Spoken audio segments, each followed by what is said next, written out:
திமுகவை அந்த அதிமுக எப்படி எதிர்க்குது, எடப்பாடி என்ற தனி மனிதன் எதிர்த்துட்ருக்கார். எங்கேயாவது செங்கோட்டையும் திமுக எதிர்த்து பேசியிருக்காரா? அவர் ஊரில் ஏதோ ஒரு போராட்டம் நடத்தியிருப்பாரா?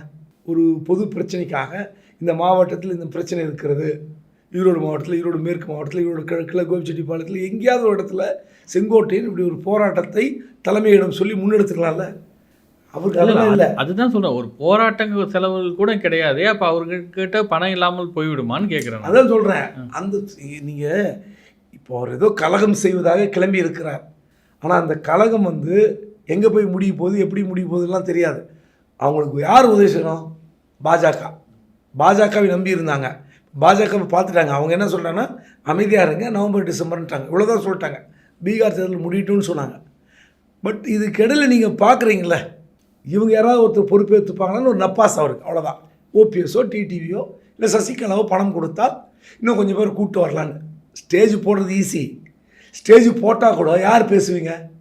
இதே ஓபிஎஸ், மனோஜ் பாண்டியன், வைத்திலிங்கம், டிடிவி வரமாட்டார். ஏன்னா டிடிவி ஒரு அமைப்பில் இருக்கார். அவர் வந்து அங்கே வந்து ஒன்றிணைய வேண்டும், ஏன்னா எடப்பாடி தான் ஏற்றுக்க மாட்டேன்னு சொல்லிட்டாரு, கூட்டணியில் இருக்க மாட்டேன்னு போயிட்டார். இப்போ வந்து ஒன்றிணைய வேண்டும் என்று துடிப்பவர்கள் மீட்டிங் போட்டால், பட் இவங்க மட்டும் மீட்டிங் போட்டால் அது நல்லா இருக்காதுன்றேன்.